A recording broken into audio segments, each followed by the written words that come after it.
Eksplorasi ruang angkasa telah memikat imajinasi manusia selama berabad-abad. Jadi, mari kita menjelajahi sejarah eksplorasi ruang angkasa Amerika, dimulai dengan pendaratan pertama di bulan pada tahun 1969 dan diakhiri dengan masa kini. Kenakan sabuk pengaman dan mari kita berangkat.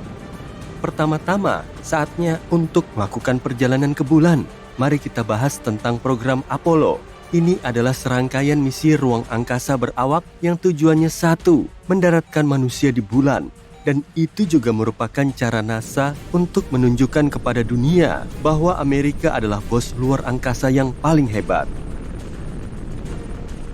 Program Apollo diselenggarakan pada tahun 1961 dan secara resmi berakhir pada tahun 1975. Setiap misi dibangun berdasarkan kesuksesan dan pelajaran dari misi sebelumnya, dimulai dengan misi berawak pertama Apollo 7 pada tahun 1968 dan berpuncak pada bintang utama, yaitu misi Apollo 11 yang epik pada tahun 1969. Pada tanggal 20 Juli tahun itu, Neil Armstrong dan Buzz Aldrin menjadi manusia pertama yang menginjakkan kaki di bulan, sementara Michael Collins bertahan di modul komando. Pendaratan di bulan merupakan tonggak penting dalam eksplorasi ruang angkasa. Jutaan orang di seluruh dunia menyaksikannya.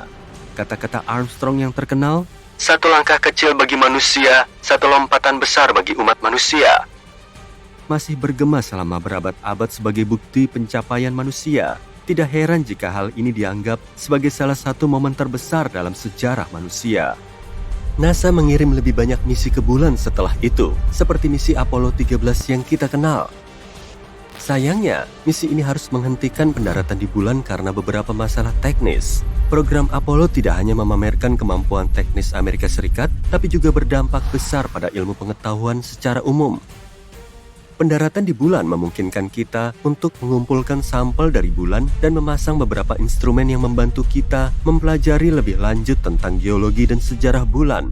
Pendaratan ini juga menginspirasi banyak anak muda untuk mempelajari sains dan teknologi. Namun, pendaratan di bulan hanyalah permulaan. Setelah program Apollo berakhir pada tahun 70-an, badan antariksa di seluruh dunia mengalihkan perhatian mereka ke tujuan dan tantangan baru. Kita memutuskan untuk mulai menjelajahi benda-benda angkasa lainnya.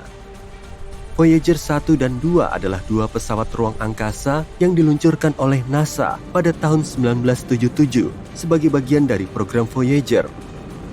Misi utama mereka adalah untuk mempelajari bagian luar tata surya dan untuk memperoleh foto-foto Jupiter dan Saturnus dari jarak dekat. Saking kerennya kedua wahana ini, sampai-sampai keduanya melangkah lebih jauh lagi dengan mengirimkan data dan foto-foto menakjubkan Uranus dan Neptunus. Dan mereka tidak berhenti sampai di situ. Setelah menyelesaikan misi utamanya, Voyager 1 terus melaju, menjelajahi bagian terluar tata surya dan bahkan lebih jauh lagi.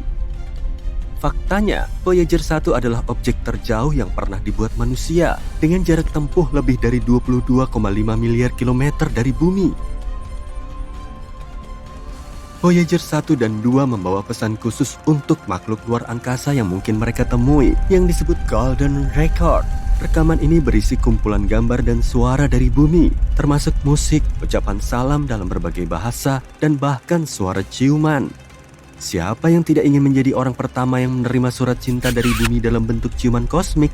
Jadi, kalau kamu merasa kesepian, ingatlah bahwa ada dua satelit kecil di suatu tempat yang membawa sepotong kecil kemanusiaan dalam perjalanan mereka melintasi kosmos. Tapi kalau dipikir-pikir, ini tidak terlalu menggembirakan. Namun, ketika tahun 1970-an berganti ke tahun 1980-an, eksplorasi ruang angkasa memasuki era baru dengan diluncurkannya program pesawat ulang-alik.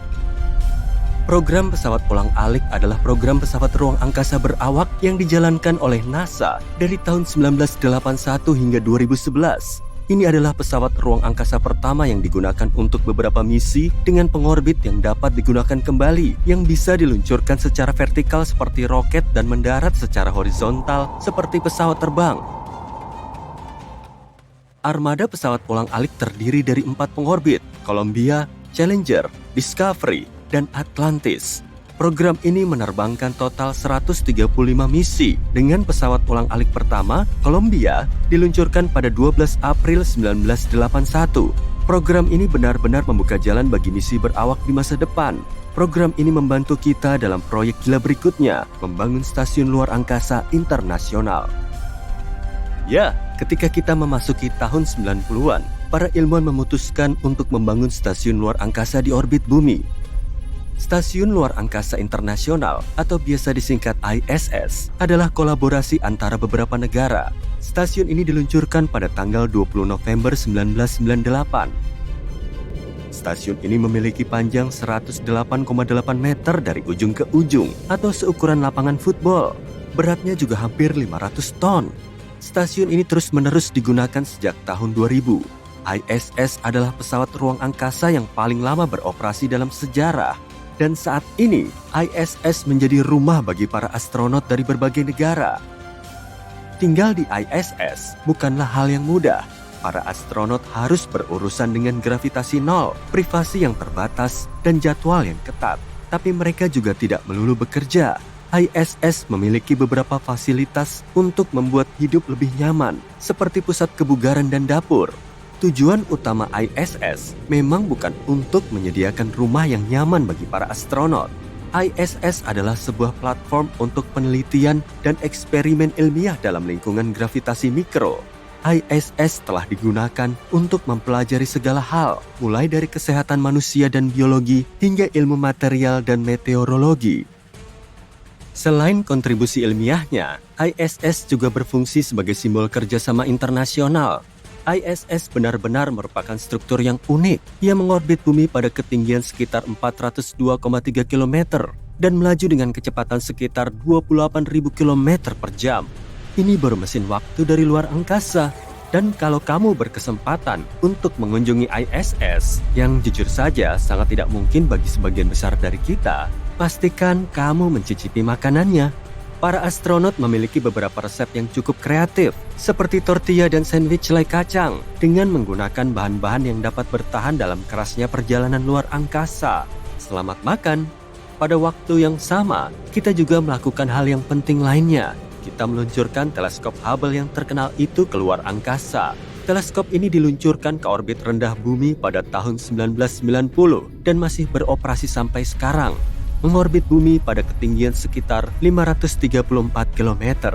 Teleskop ini dinamai sesuai nama astronom Edwin Hubble yang terkenal karena menemukan bahwa alam semesta terus mengembang. Teleskop Hubble telah menangkap beberapa gambar luar angkasa yang paling menakjubkan yang pernah kita lihat.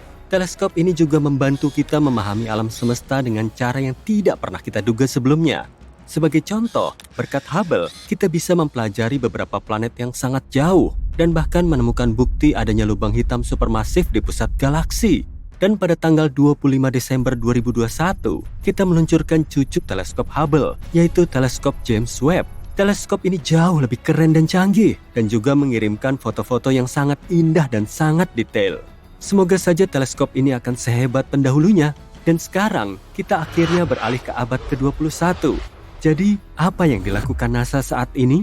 Pertama-tama, dalam beberapa dekade terakhir, kita telah menemukan ribuan eksoplanet, planet di luar tata surya kita, dan beberapa di antaranya bahkan mungkin bisa ditinggali oleh makhluk hidup.